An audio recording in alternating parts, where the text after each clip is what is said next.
would you eat if you knew you only had a few hours left to live? What would you say if your next words were your last? For serial killers, that isn't a hypothetical. It's a cold, inescapable reality. In Part 1, we took you through 25 executions, each marked by strange last meals, chilling final words, or in some cases, total silence. Each story offered a haunting look into the nature of violence, justice, and what lingers when time runs out. Today, in Part 2, we continue the descent. Another 25 criminals. Another 25 death sentences. More lives ended under fluorescent lights, some in silence, others with last words that stay with you long after they're gone. Some ate as if it were a celebration.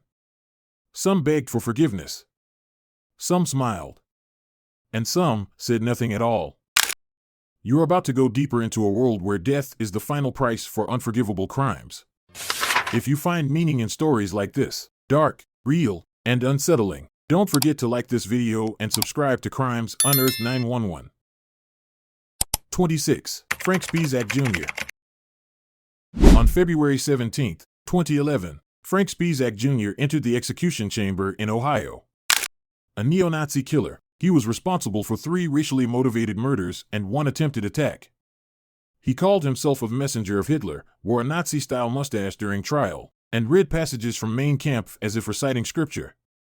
But on that final day, in the cold, clinical room where life ends, he said nothing. No apology. No justification. Not even a final delusion. His last meal was simple: spaghetti with tomato sauce, a salad, a slice of chocolate cake, and coffee.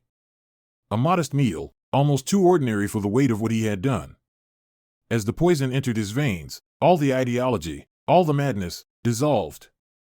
No Hitler. No purpose. Just death. 27. Thomas Warren Whisenhant. On May 27, 2010, in Alabama, Thomas Warren Whisenhant faced his final sentence. A serial killer who murdered 4 women over the course of a decade, his crimes were calculated and merciless. He showed no emotion as he entered the execution chamber. But this time, he spoke. In a low voice, he said, "I am sorry for what I've done, and for all the pain and suffering my actions have caused. Jesus is Lord. All glory to God." Was it remorse? Perhaps. A final grasp at redemption? His last meal was fried chicken leg quarters, French fries, American cheese, orange drink, coffee, and chocolate pudding. A full, almost indulgent meal, as if pretending, for a moment, he still had freedom. But when the needle touched his arm, he knew the price for his crimes had come due. 28. Franklin Dewayne Alix. On March 30, 2010, Franklin Dewayne Alix was executed in Texas. A violent offender, he was convicted of at least 3 murders, as well as a long string of assaults, kidnappings, rapes, and robberies. Throughout his time behind bars, Alix maintained that he wasn't the monster the world made him out to be. He declined a last meal. No food. No final indulgence. Perhaps, by then, taste didn't matter anymore. But he did speak. His final words were raw and contradictory. "I am not the monster they made me out to be. I made lots of mistakes, mistakes that took your son. I messed up. I made poor choices. I'll take it to the grave. But I've got peace in my heart. Peace, maybe. But not redemption. Forgiveness, perhaps, but the wounds he left behind could never be healed."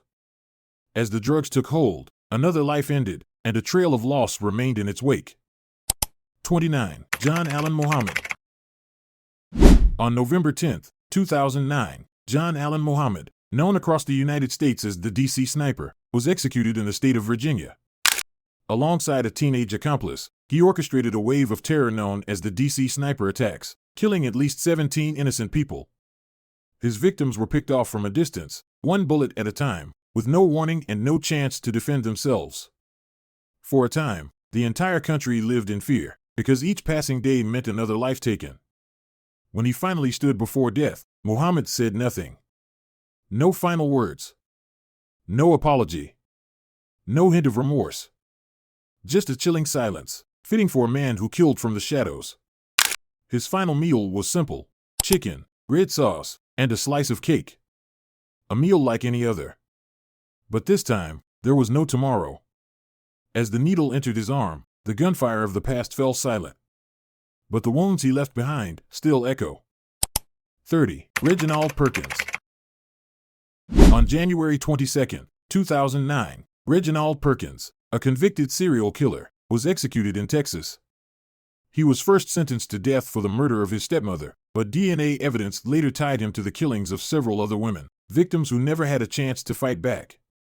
Perkins was a repeat offender, previously imprisoned for rape and attempted murder. He was released, and he killed again. A predator in disguise, hiding behind religion. When asked for his final words, he spoke only one sentence: "I am innocent." No apology. No sign of remorse. A denial to the very end, as if refusing to admit guilt could somehow erase the past. He declined a last meal. Perhaps because he no longer cared about anything this world had to offer. As the poison coursed through his veins, silence was all that remained. But the pain he caused, endured by his victims and their families, never faded. 31. John Joseph Fautenberry. On July 14, 2009, John Joseph Fautenberry, a drifter with a long trail of death behind him, was executed in Ohio. He murdered 5 people across multiple states. Each victim had trusted him. Some had even offered him help. He repaid them with betrayal and murder. A man who weaponized kindness. Fautenberry had no final words. No apology. No explanation. He stepped into the death chamber with nothing left to say. There is no known record of his last meal, just like much of his life, unremarkable on the surface, deadly underneath. He killed, then disappeared. And his own death came the same way, quiet, emotionless. 32. Terry Lee Hankins. On June 2, 2009, Terry Lee Hankins faced his final reckoning in Texas. He had murdered 5 people, including his wife and their 2 children. Innocent lives stolen by the very man who was supposed to love and protect them. Few acts are more cruel than that. Hankins made no request for a last meal. But he did speak before he died. He whispered, "I am sorry for what I've done, and for all the pain and suffering my actions have caused. Jesus is Lord. All glory to God." A final apology, whether sincere or not, could never bring back the children. As the drugs flowed through his veins, his life quietly slipped away. But the scars he left behind would stay with those who survived him forever. 33. Leon David Dorsey IV. On August 12, 2008, Leon David Dorsey IV, also known as Pistol Pete, was executed in Texas. He had shot and killed 2 Blockbuster store employees and another convenience store clerk back in 1994. His killings were fast, violent, and seemingly meaningless. Maybe for money. Maybe just because he wanted to. Dorsey declined a last meal. And when he stood before death, he showed no fear and no remorse. But he did leave final words, not for his victims, but for those who knew him. "I love all y'all. I forgive all y'all. See y'all when you get there." A strange farewell, as if death were just a destination, not a consequence. He left this world without the weight of guilt. But what he left behind were broken families and wounds that never truly healed. 34. Alvin Andrew Kelly. On October 14, 2008, in the state of Texas, Alvin Andrew Kelly, a man who killed in the shadows, was executed. He was responsible for at least 4 murders, including a couple and their infant son, all slain inside a small home in what authorities described as a drug-related dispute. Kelly once confessed, then later denied his crimes, but the evidence didn't lie. These weren't impulsive acts. They were planned, calculated, and carried out with chilling coldness. He entered the execution chamber without a word. No final statement. No last meal request. His silence wasn't peaceful, it was heavy, dark, and suffocating, as if he couldn't bear to face what he had done. The poison entered his veins. No plea. No apology. Just a body shutting down, and a string of horrifying memories left behind. 35. Danny Harold Rolling. On October 25, 2006, Danny Harold Rolling, better known as the Gainesville Ripper, met his end in the state of Florida. He terrorized college students in Gainesville by murdering 5 people in less than a week.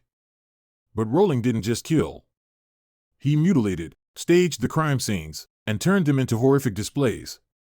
One of the most brutal cases in America during the 1990s, his spree later inspired the Scream movie franchise.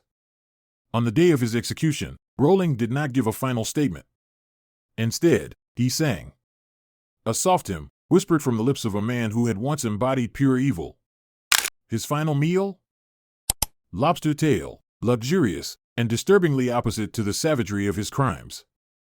In that sterile white room, his song faded, and silence took its place. A haunting, paradoxical end to a life soaked in blood. 36. Earl Richmond Jr. On May 6, 2005, Earl Richmond Jr., a former soldier turned serial killer, was executed in North Carolina. He murdered 4 people, including 2 children, in a series of crimes that stunned the community. He had once served in the military, a position of trust and honor. But behind the uniform, he hid darkness. Richmond did not request a final meal. He offered no excuses, no blame. But when asked for his last words, he said, "I'd like to extend my deepest apologies to all the victims' families and their loved ones." Not a cry for help. Not a plea for forgiveness. Just a goodbye, tinged with quiet acknowledgement. The injection began. Within minutes, it was over. A soul departed, carrying with it a weight that few could ever forgive. 37. Donald J. Beardslee. On January 19, 2005, Donald J. Beardslee, a killer with a violent record dating back to the 1960s, was executed in Missouri. He had once been granted parole, only to commit more murders, taking the lives of 2 women. He didn't kill out of passion or rage, but for power. Because he could. Beardslee declined a final meal. No meat, no wine, no dessert. Just a quiet refusal. He entered the execution chamber without a word. No apologies. No last words. A cold silence from a man who had once studied engineering, before becoming a machine of death, fueled by his hatred for the world. As the needle pierced his skin, he didn't flinch. He simply closed his eyes and disappeared. 38. Michael Bruce Ross. On May 13, 2005, Michael Bruce Ross, nicknamed the Roadside Strangler, became the first person executed in Connecticut in nearly 45 years. He murdered at least 8 young women in the 1980s, most of them in their 20s, most of them simply on their way to school or work. Ross didn't kill out of vengeance. He killed for pleasure. And that's what made him even more terrifying. He offered no final words. No apology. No emotion. Just silence, as if the coldness inside him had long overtaken everything else. His final meal wasn't special. He ate the standard prison tray: turkey a la king, rice, steamed vegetables, white bread, and fruit. A bland meal, for a man who no longer had anything left to savor. Death came quickly. But the nightmares he created, for the families, and for a nation, will linger far longer. 39. Edward Louis Lagrone. On February 11, 2004, Edward Louis Lagrone was executed in the state of Texas for crimes that stir nothing but revulsion. He raped a 10-year-old girl, then murdered 3 members of her family to silence them. A calculated, ruthless massacre. Among the victims were the girl's mother and sister, gunned down in cold blood during a home invasion. Lagrone made no request for a final meal.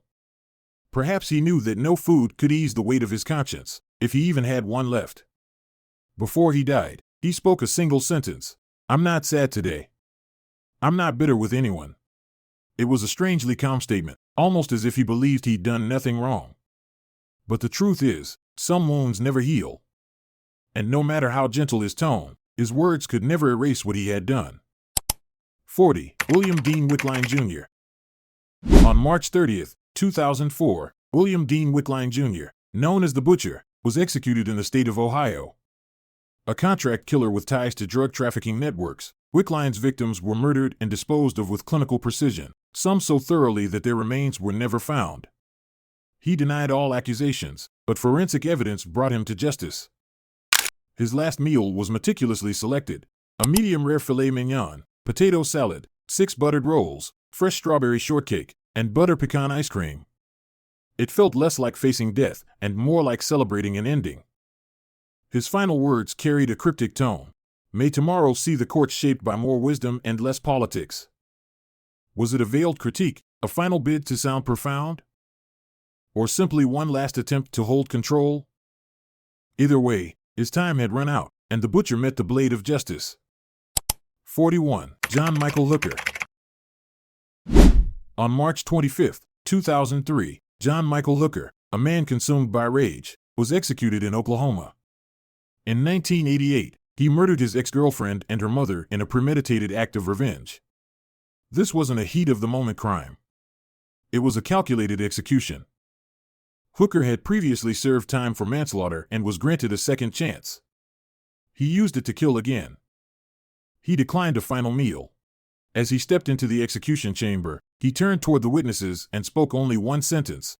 "Y'all stay up. I'm out." A casual farewell, almost like he was leaving a bar, detached, unbothered. But behind that line were 2 lives lost forever, and a legacy of cruelty no words could undo. 42. Robert Wesley Knighton. On May 27, 2003, Robert Wesley Knighton, a man once described as explosive like dynamite, was executed in Missouri. After serving time for manslaughter, he and 2 accomplices went on a violent spree, killing 2 strangers in Oklahoma simply for refusing to hand over money. Knighton didn't kill out of necessity. He killed because he could. The courtroom was chilled by his indifference.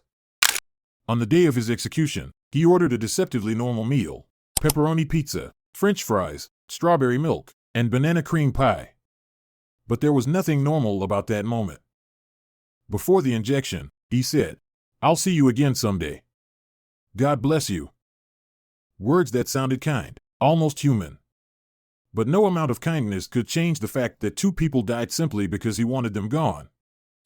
43. Juan Rodriguez Chavez. On April 22, 2003, Juan Rodriguez Chavez, known as the Killer for the Thrill, was executed in Texas.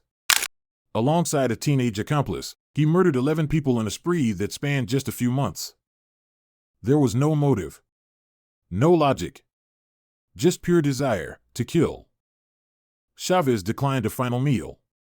Maybe he knew that no food could ever fill the emptiness inside him. Before the injection, he whispered, "I am truly sorry for taking their loved ones' lives." Was it remorse? Or just a hollow phrase rehearsed in death's shadow? Either way, with 11 lives stolen, the apology came far too late. 44. Aileen Carol Wuornos. On October 9, 2002, Aileen Wuornos, infamously known as America's first modern female serial killer, was executed in Florida. She murdered 7 men, all of whom were her clients while she worked as a prostitute along the highways. Aileen claimed she killed in self-defense, but testimony and evidence suggested otherwise.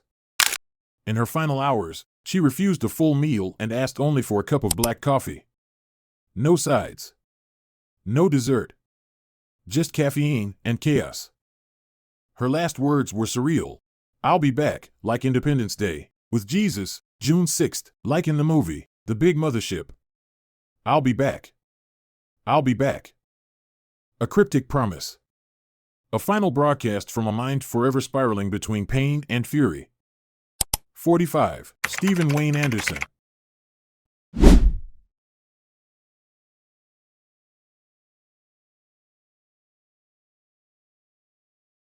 On January 29, 2002, Stephen Wayne Anderson, a contract killer and remorseless murderer, was executed in California. He once broke into the home of an 81-year-old woman, killed her in cold blood, and then casually cooked himself a meal in her kitchen while her lifeless body lay in the next room. Anderson admitted to killing at least 8 people, including fellow inmates and hired targets. With a face carved in stone and a voice devoid of emotion, even the prison guards found him unsettling. For his final meal, he chose 2 grilled cheese sandwiches, lettuce, a slice of peach pie, ice cream, and cottage cheese, a strangely simple choice for a man whose life had been anything but. He said nothing before his death. No apologies. No last-minute pleas. Just a final breath, quiet and cold, like the man himself. 46. Alton Coleman. On April 26, 2002, in the state of Ohio, Alton Coleman entered the execution chamber with a silent expression. He was one of the most dangerous and brutal serial killers in modern American history. In just over 2 months during the summer of 1984, Coleman and his girlfriend carried out a wave of crimes across 6 states, kidnapping, raping, and murdering at least 8 victims, ranging from elderly women to children. There was no clear motive, no logic, only devastation. The people he killed weren't enemies. They were just unlucky enough to cross his path. His final meal was elaborate, almost ceremonial: a medium-rare filet mignon, fried chicken, salad, candied yams, fried onions, blueberry pie, and soda. Perhaps it was his way of pretending he was still human, still normal. Before dying, he offered a final statement that left some unsure whether to be angry or confused. "I have no excuse for what I did. I am truly sorry." But those words, whether sincere or not, could never erase the horror he left behind. Minutes later, the lethal injection was administered. Death came quickly. No objections. No mourning. 47. Bert Leroy Hunter. On June 28, 2000, Bert Leroy Hunter was executed in Missouri. His crimes began with what seemed like a simple robbery but ended with the deaths of 2 innocent people, an elderly woman and her son. There was no question of guilt. No appeal for misunderstanding. He had killed, and he had done it viciously. Hunter didn't have a troubled past. No mental illness. No excuses. He declined a final meal. And when asked if he had any last words, he offered a bitter, empty line: "There is no justice. It's time for this nightmare to be over as far as I'm concerned." No apology. No mention of the victims. Only a closing statement centered on himself, and a death that brought closure to no one. 48. Daniel Hittle. On December 6, 2000, Daniel Hittle entered the execution chamber in Texas, the final stop on a long and twisted road that began in uniform. Once a police officer sworn to uphold the law, he betrayed everything he was trained to defend by murdering 5 people, including a fellow officer. From protector to predator, his fall from grace was steep and irreversible. The people he killed were not enemies in war, but victims of rage and personal vendetta. In his final hours, Hittle made no request for a last meal. When asked if he had any final words, he gave a small nod and said, "That's it. I'm finished." A cold, flat goodbye. Nothing more. Just like how he passed through the lives of others, without remorse, without hesitation. 49. Darrell Keith Rich. On March 15, 2000, Darrell Keith Rich was executed in California after more than 2 decades on death row. He was a true predator, someone who raped and murdered 3 women and an 11-year-old girl back in 1978. There was no motive but cruelty. His victims, no matter who they were deceived, manipulated, and ultimately killed without hesitation. The media dubbed him the Hilltop Rapist, a name that haunted California for years. On his final night, Rich didn't request a special last meal. He simply drank tea, broth, and a bottle of Gatorade, like a man who no longer felt anything. When asked for any last words, he spoke just one: peace. One short word, echoing through the silent chamber like irony made flesh. Peace was something he never gave, and something his victims would never have again. 50. Edward Castro. On December 7, 2000, Edward Castro entered the execution chamber in Florida. He was a drifter, homeless, moving from place to place, and leaving death in his wake. He murdered 3 men in separate attacks, all of them vulnerable, all of them people who had once tried to help him. It wasn't about money. It wasn't about revenge. Castro's crimes were a mix of opportunity, brutality, and chilling indifference. Before his execution, he requested a last meal of beef, shrimp, ice cream, and a can of cola. Simple. Ordinary. But it was the last meal of a life soaked in blood. Castro left no final words. No explanations. No apologies. Just silence. A silence that stretched until the very end, until the lethal injection ran its course. We've now gone through 50 stories, 50 lives that all ended the same way, strapped to a cold gurney, waiting for that final dose to course through their veins. Each had their own past, their own reasons, their own last words. But whether they chose to speak, to eat, or to remain in silence, the outcome was absolute. Some tried to apologize. Some denied everything until their final breath. And some didn't bother saying anything at all. But what they all left behind was pain, unanswered questions, and lessons we should never have to learn again. We don't tell these stories to shock. We don't share them to feed a passing curiosity. These are cold fragments of memory from within the justice system, reminders that crime always leaves a scar, and sometimes, not even death is enough to make things right. And if you'd like to keep walking with us through the darkest corners of true crime history, hit like and subscribe to Crimes Unearthed 911. Every follow gives us the drive to keep telling stories that the world should never forget.